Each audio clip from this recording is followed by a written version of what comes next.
नमस्कार दोस्तों, राज एकेडमी में आपका बहुत बहुत स्वागत है। आज आप इस चैनल के माध्यम से विभिन्न प्रतियोगी परीक्षाओं में प्रतिशत से संबंधित जो सवाल पूछे जाते हैं उनको आसानी से हल करना सीखेंगे।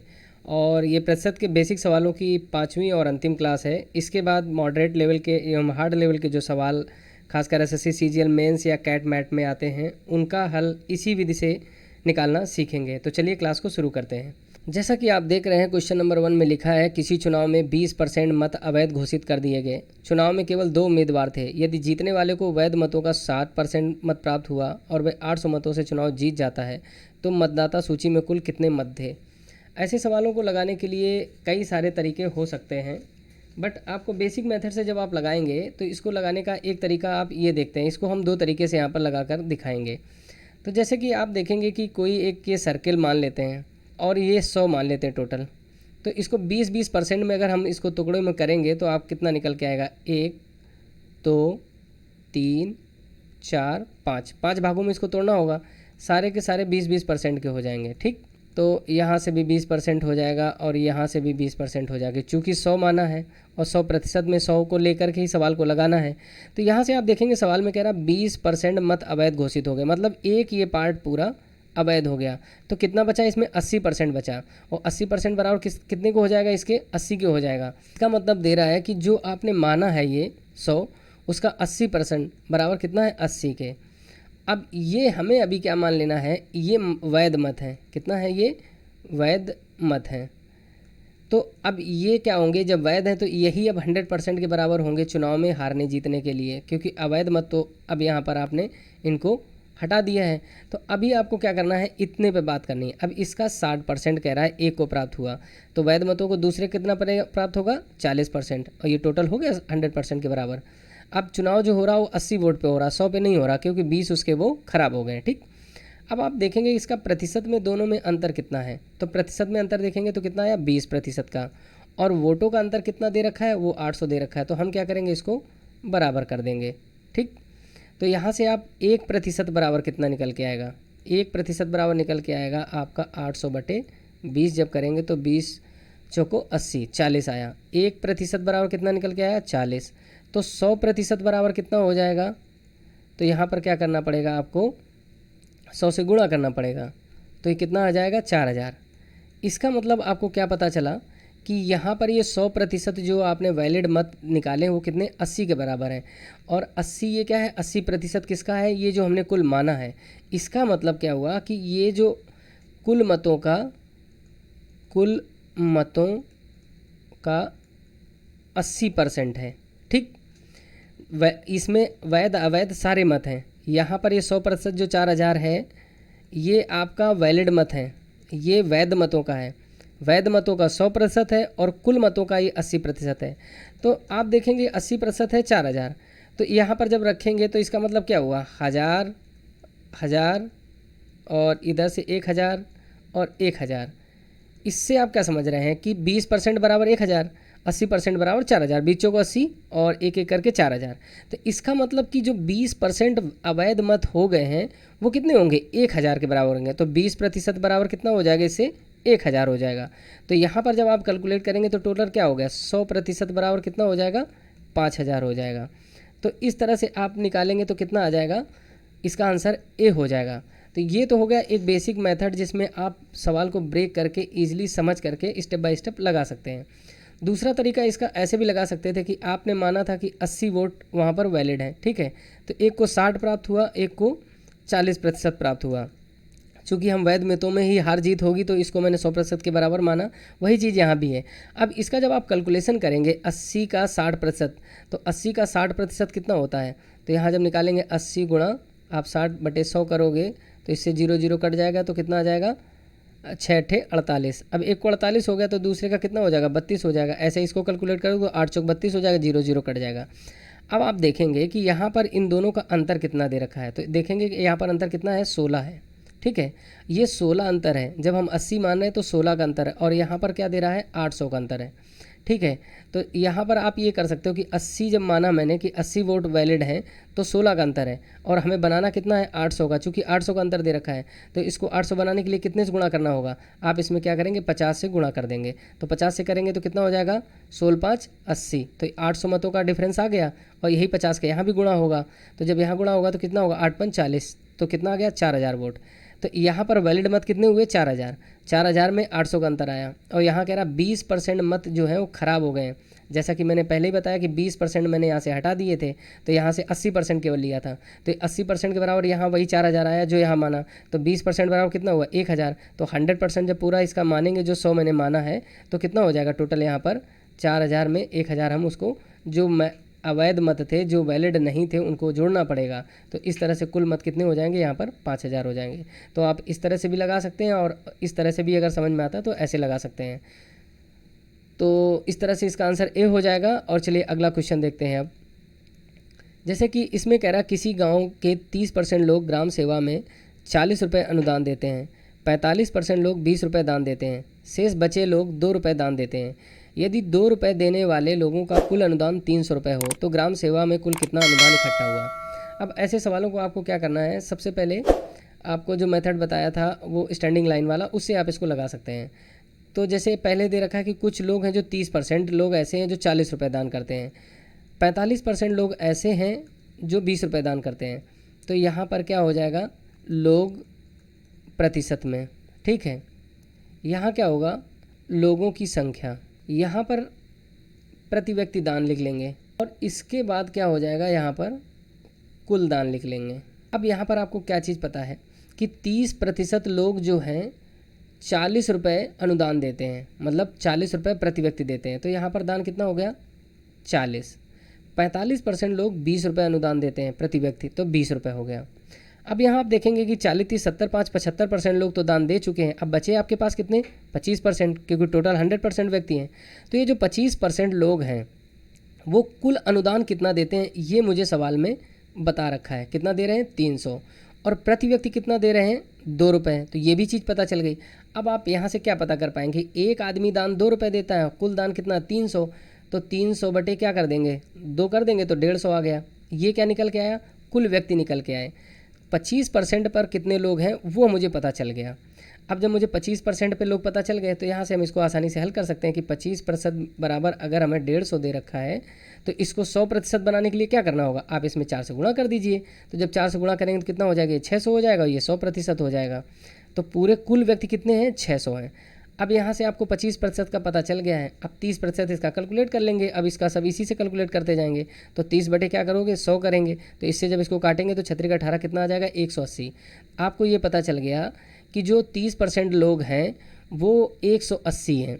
अब 45% कितने हो जाएंगे, तो यदि चाहो तो इन दोनों को जोड़ के 600 से घटा दो, और चाहे तो इसमें 45% यहाँ से निकाल लो, दोनों तरीके आपके लिए वैलिड हैं। तो यहाँ देखेंगे 8 5 13, तो 130 और 100 200, तो 330 हो गए। अब 600 में 300 गए तो बचे 300, और 300 में 30 गए तो कितना बचा 270। तो इस तरह से आप इसका मुंहजबानी भी गुणा कर सकते हैं।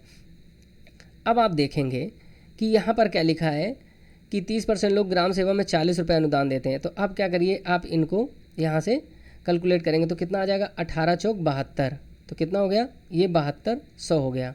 इसका करेंगे तो कितना आ जाएगा 27 दूना 54, और ये 100 हो जाएगा। अब यहाँ पर जब निकालेंगे तो कुल रुपया कितना आया, तो कुल रुपया यहाँ पर जब निकालेंगे तो कितना हो जाएगा 7 5 12,000 ये हो गए, और 4 2 600 ये हो गए, 300 ये हो गए। तो इस तरह से 12,900 रुपये टोटल जो निकल कर के आ गए।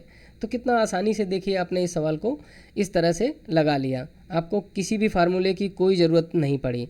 तो इस तरह से इसका आंसर बी आ जाएगा। अगला सवाल देखते हैं। इसमें अगला सवाल कह रहा है कोई विद्यार्थी दी गई संख्या का 10 से भाग देने की जगह 10 से गुणा कर देता है तो प्रतिशत त्रुटि क्या होगी। किसी फार्मूले की इसमें आपको ज़रूरत नहीं है। कंडीशन क्या है कि करना क्या था, तो यहाँ पर लिखना होगा करना था। तो करना था, क्या करना था उसको, कोई विद्यार्थी दी गई संख्या में x से भाग देने की जगह करना था उसे क्या 100 हम मान लेते हैं, चूँकि प्रतिशत का सवाल है तो हम इसको क्या मान लेते हैं 100।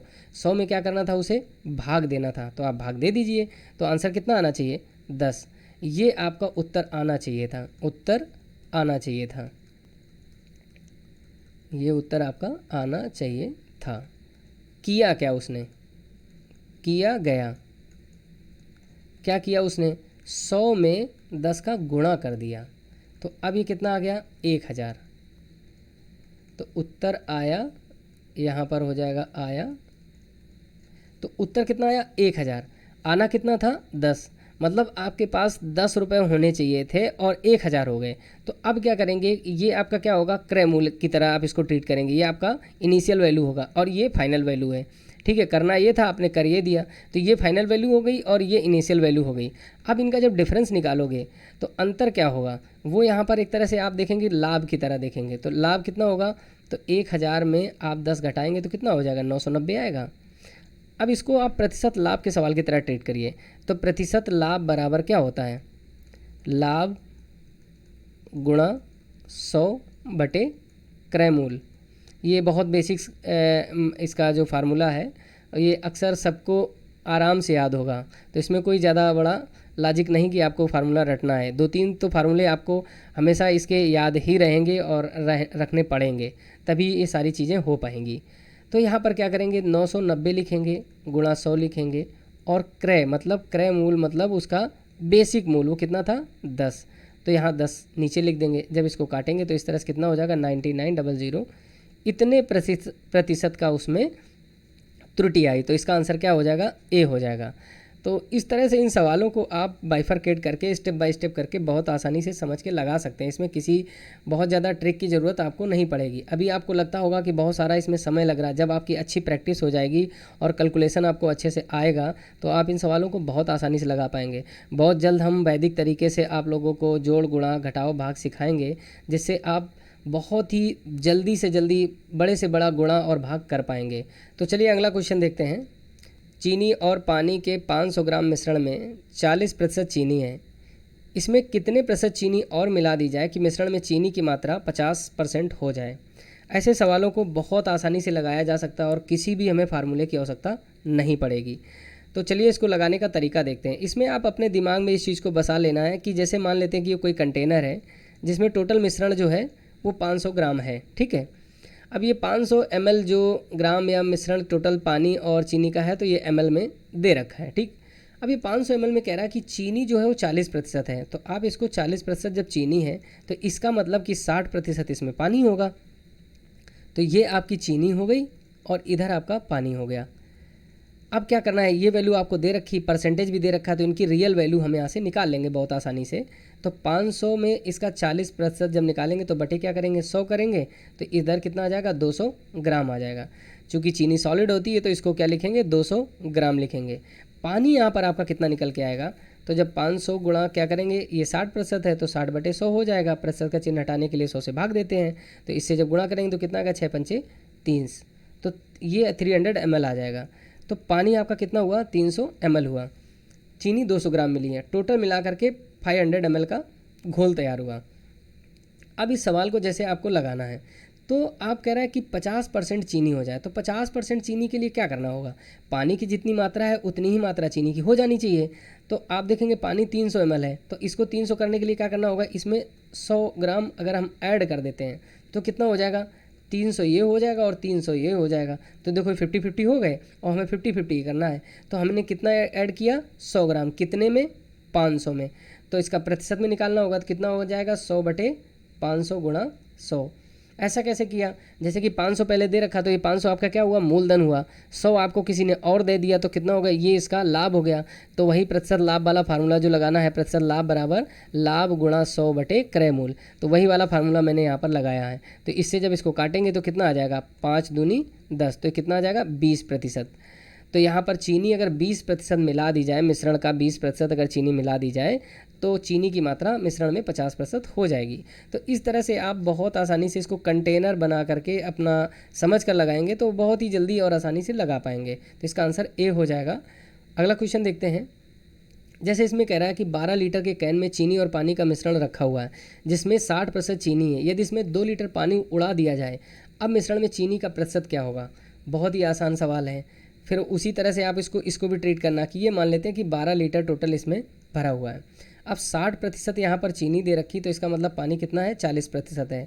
अब 12 का आपको 60% निकाल लेना है, तो 60 बटे क्या करेंगे आप, 100 करेंगे। तो 12 छंग 72, 720 बटे 100 करेंगे। जब इसको काटेंगे तो 7.2 आ जाएगा। कितना निकल के आया ये, 7.2।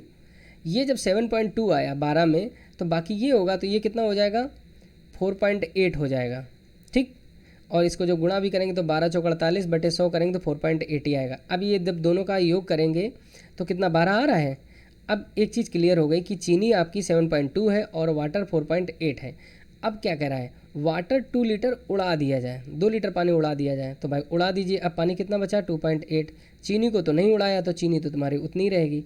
अब टोटल यहाँ पर कितना मिश्रण बचा है, तो 8 2 10, 7 2 9 1 10, 12 लीटर था, 2 लीटर उड़ गया, तो कितना बचा, 10 लीटर बचा। अब इस 10 लीटर में अब कह रहा है कि मिश्रण में चीनी का प्रतिशत क्या होगा। चीनी तो उतनी ही रहेगी, मिश्रण कम हो गया, तो ये क्या होगा, कंसनट्रेट हो जाएगी, सांद्रता इसकी बढ़ जाएगी। तो 7.2 बटे 10 इंटू क्या करेंगे, 100 करेंगे। तो इस 0 से 0 कट गया, 1 0 बचा, तो इसमें गुणा करेंगे तो दशमलव पीछे आ जाएगा, तो कितना हो जाएगा, 72%। तो इसका आंसर कितना हो जाएगा, 72% हो जाएगा। जो पहले 60% थी, 2 लीटर पानी निकलने की वजह से 72% चीनी मिश्रण में हो जाएगी। तो अगला सवाल देखते हैं। जैसे कि इसमें कह रहा है 20 लीटर पानी और चीनी के घोल में 40% चीनी है, इसमें कितना पानी और मिला दिया जाए कि मिश्रण में चीनी 10% रह जाए। अब इस सवाल को भी उसी तरह से लगाना है। सारे सवाल इस तरह के जितने भी दिए हों, बस आपको यही दिमाग लगाना है और बहुत आसानी से आप लगा पाएंगे। जैसे कि इसमें मान देखो 20 लीटर दे रखा है, अभी चीनी कितना है, 40% है, तो इसका मतलब पानी कितना है, 60% है। अब आप इसका कैलकुलेट करेंगे तो कितना हो जाएगा, तो 20 का आप 40% निकाल लीजिए, तो बटे क्या हो जाएगा, 100 हो जाएगा। इससे इसे काटेंगे तो कितना आ जाएगा, 8 आया। तो ये कितना हो गया, 8 आ गया। जब इसका करेंगे तो 6 दूनी 12, 0 से 0 100 से कट जाएंगे, तो ये 12 आ जाएगा। वैसे भी 12 8 20, 20 लीटर है। चीज़ें क्लियर हो गई यहाँ से। अब सवाल में क्या कह रहा है कि मिश्रण में चीनी 10% रह जाए। आप देख रहे हैं चीनी तो 8 kg है, जो भी इस मिश्रण में है 8 kg चीनी पड़ी है। इसको 10% बनाने के लिए ये 8 जो है कितने का 10% होता है, तो ये आप जब निकालेंगे तो आप देखेंगे कि 80 का 10% जो होता है, 10% बराबर कितना होता है, 8 के होता है। ये चीज़ आपको यहाँ से निकालनी कि जैसे 10% कह रहा है, तो यहाँ पर तो 8 ही दे रखा है, तो जैसे कि आप ये भी मान सकते हैं कि 10% बराबर आपको क्या करना है, 8 करना है। ठीक, तो यहाँ से मान लेते हैं कि कोई वैल्यू दे रखी होगी, उसका 10% बराबर 8 है। तो जब इसको निकालेंगे तो x मान लेते हैं कोई, तो जब x इंटू 10/100 करेंगे तो ये बराबर कितना था, 8 था, तो इससे कट जाएगा, तो x बराबर कितना हो जाएगा, 80 हो जाएगा। इसका मतलब आप यहाँ जो परसेंटेज दे रखा हो उससे आप ये पता कर सकते हैं कि टोटल मिश्रण कितना होना चाहिए। ये जो परसेंटेज दे रखा है कि मिश्रण में चीनी इतनी रह जाए, जैसे कि पहले कंसंट्रेशन ज़्यादा हो, सांद्रता ज़्यादा हो, कम कर रहा हो, तो यहाँ से टोटल मिश्रण हम निकाल सकते हैं कि मिश्रण कितना होना चाहिए टोटल। तो 10% बराबर मैंने क्या मान लिया था, चीनी तो वही रहेगी, चीनी तो डाल नहीं रहा, तो मैंने यहाँ पर 10% बराबर 8 मान लिया। तो यहाँ से जब हमने इसको कैलकुलेट किया तो टोटल कितना, 80 होना चाहिए। 80 लीटर ये हो जाए तो ये 10% आ जाएगी। अब सवाल में समझिए, सवाल में क्या कह रहा है कि हमें पानी मिलाना है, टोटल 20 है, तो इसमें क्या करेंगे हम, 60 लीटर पानी मिला देंगे। अब टोटल कितना हो गया, 12 8 20 और ये कितना हो गया, 60 80। तो अब जो कंटेनर में टोटल हो गया वो 80 हो गया। ठीक, 80 लीटर पूरा सांद्रता जो है उसकी, टोटल जो मिश्रण है वो 80 लीटर का हो गया। अब ये कितना हो गया, ये 10% है और ये तुम्हारा 90% है पानी। अब यहाँ 90% देखिए कितना हो गया, 72 है। इसका जब 90% आप निकालेंगे तो 80 का 90% निकालेंगे तो कितना हो जाएगा, 0 से 0 सारे कट जाएंगे तो 72 ही आएगा। तो ये 72 हो गया और 80 का 10% ये कितना हो गया, 8 हो गया। चीनी में कोई चेंजेस नहीं किए थे तो चीनी वही है। तो इस तरह से आप अपना उत्तर भी वहीं पर मिला सकते हैं और उसकी 100% सत्यता की जाँच भी कर सकते हैं। तो इस तरह से आपका ये उत्तर जो है 60% सही है और इसका आंसर ए हो जाएगा। अगला सवाल देखते हैं। जैसे इसमें कह रहा है किसी परीक्षा में 35% विद्यार्थी गणित में, 42% विद्यार्थी हिंदी में फेल हो जाते हैं, जबकि 15% विद्यार्थी दोनों विषय में फेल होते हैं। यदि परीक्षा में कुल 2500 विद्यार्थी शामिल हों तो गणित विषय में कितने विद्यार्थी फेल हुए। एक्चुअली इस सवाल में यहाँ पर टाइपिंग मिस्टेक हुई है। ये कह रहा है, इसमें कहने का मतलब ये है तब एक विषय में कितने विद्यार्थी पास हुए, तो एक विषय में पास होने वाले विद्यार्थियों की संख्या इसमें पूछी गई है। अब इस सवाल को लगाने का जो तरीका है, आपको इसमें 2 बार समुच्चय वाला ये सर्किल वाला बनाना होगा। एक कंडीशन ये पहले बना लेंगे। पहली कंडीशन में आप ये देखेंगे कि ये 35 है और ये 42, पूरा पूरा लिख लेंगे। फिर एक बार इसको दोबारा बनाएंगे।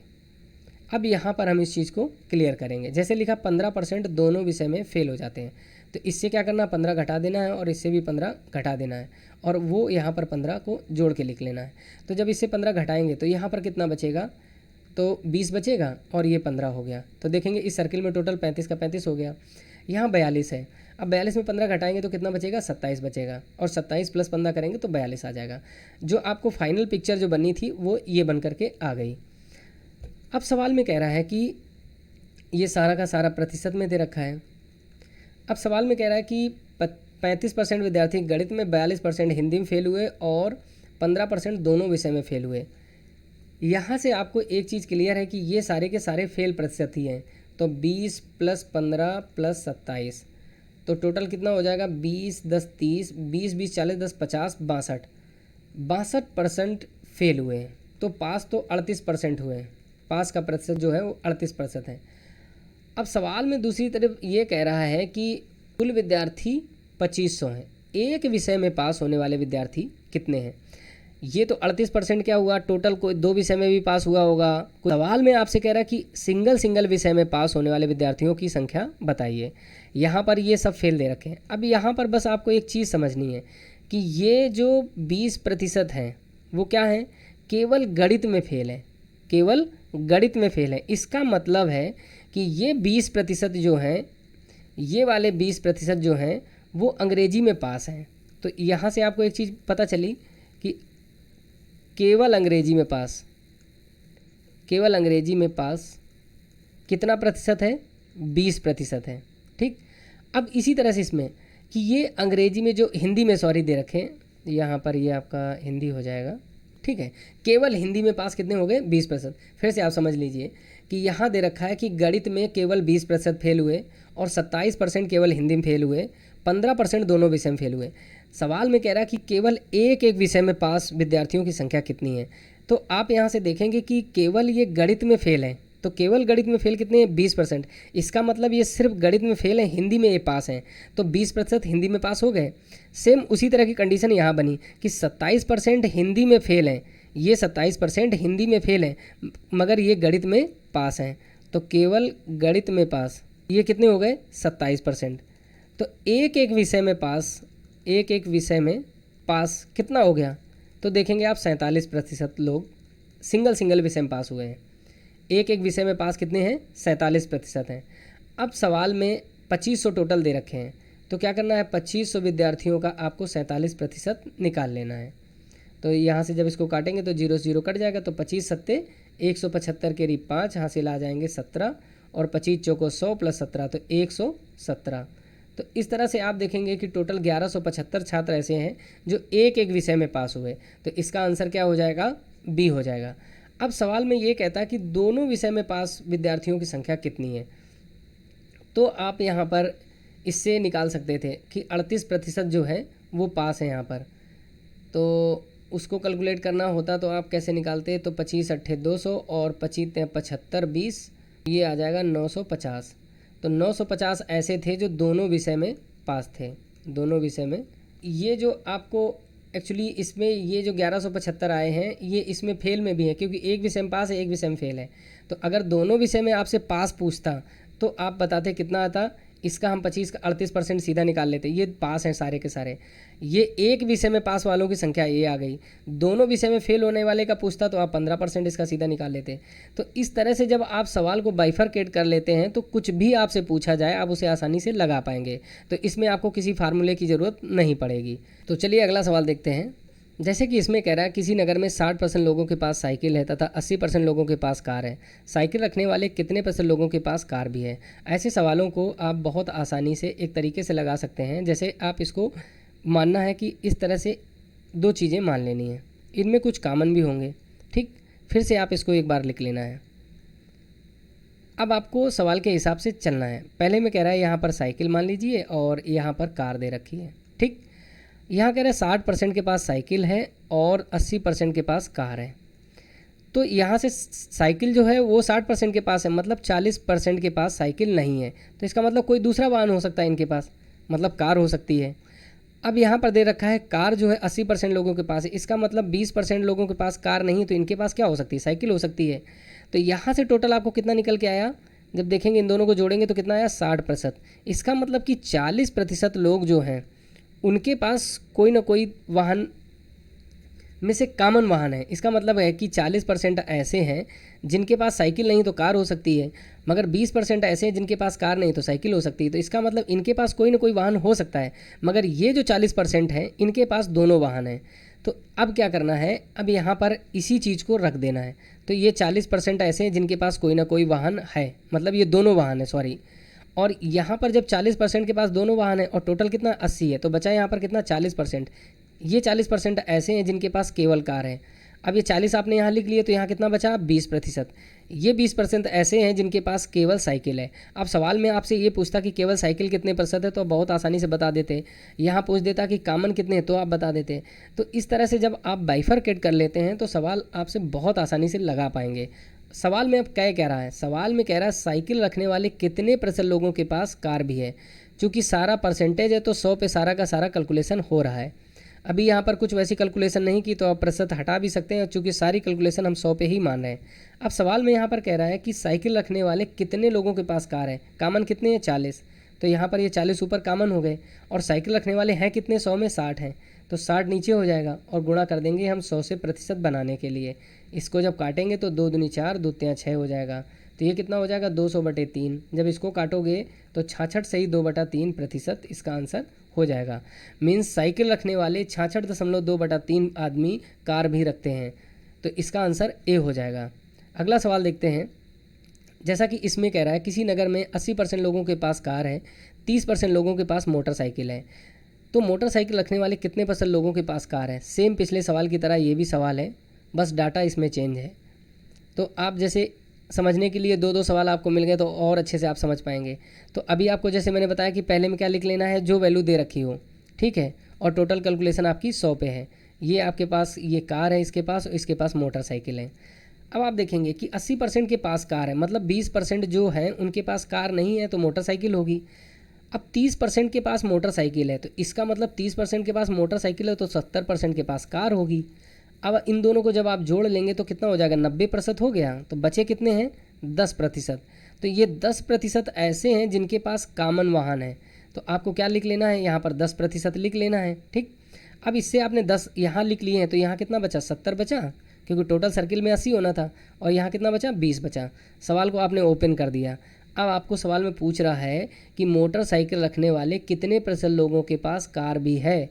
तो मोटरसाइकिल रखने वाले कितने, कॉमन कितने हैं 10, और मोटरसाइकिल रखने वाले कितने % लोगों के पास कार भी है, सवाल ये कह रहा है। तो मोटरसाइकिल रखने वाले कुल कितने हैं 30, और कॉमन कितने हैं 10, तो कॉमन वाले ऊपर रख लिए और ये 100 से गुणा कर दिया प्रतिशत बनाने के लिए। जब इसको काटेंगे तो कितना आ जाएगा 33 सही 1/3% इसका उत्तर हो जाएगा। तो इसका आंसर सी हो जाएगा। इसको बहुत आसानी से आप, जब यहाँ जो कॉमन होते हैं वो एक तरह से प्रॉफिट में होते हैं, ठीक है, इसलिए उनको हमने ऊपर लिख लिया, और यहाँ पर ये इनका मूलधन होता है इसलिए उसको नीचे लिख लिया, और गुणा 100।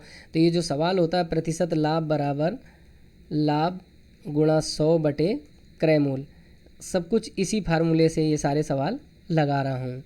तो अगला सवाल देखते हैं। जैसा कि इसमें कह रहा है किसी परीक्षा में 35% विद्यार्थी गणित में और 45% अंग्रेजी में फेल होते हैं, 20% दोनों विषय में फेल होते हैं, तो दोनों विषय में पास होने वाले विद्यार्थियों का प्रतिशत क्या होगा। तो इस सवाल को भी उसी तरह से लगाने की कोशिश करेंगे। तो यहाँ पर जैसे आपको दे रखा है कि ये मान लेते हैं गणित दे रखा है और ये आपको अंग्रेजी दे रखा है, तो ये गणित हो गया और ये आपका अंग्रेजी हो गया। ये 35 दे रखा है और ये 45 दे रखा है। फिर आगे सवाल में आपको एक चीज़ और बोल दिया है कि 20% दोनों विषय में फेल हुए हैं, तो -20 इसमें भी हो जाएगा, -20 इसमें भी हो जाएगा, और यहाँ पर +20 हो जाएगा। जब आगे सवाल में लिखेंगे तो 20% यहाँ लिखेंगे, तो इसका मतलब 15% यहाँ बचेगा और 25% यहाँ बचेगा। ठीक है, ये दोनों विषय में फेल हुए, ये सिंगल विषय में फेल हुए।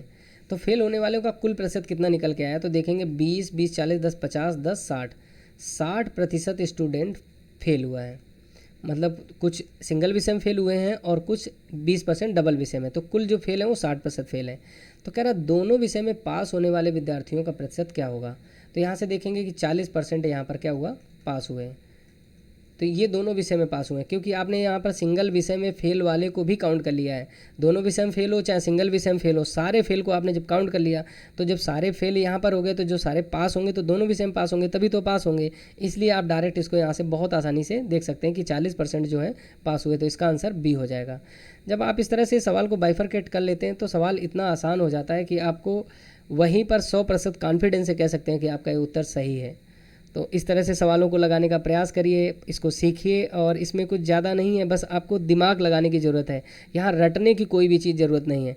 जब आप सोचने की क्षमता अपनी डेवलप कर लेंगे तो ये सवाल बहुत आसानी से लग जाते हैं। तो इस तरह से इस क्लास को समाप्त करते हैं, मिलते हैं अगली क्लास में। Thank you.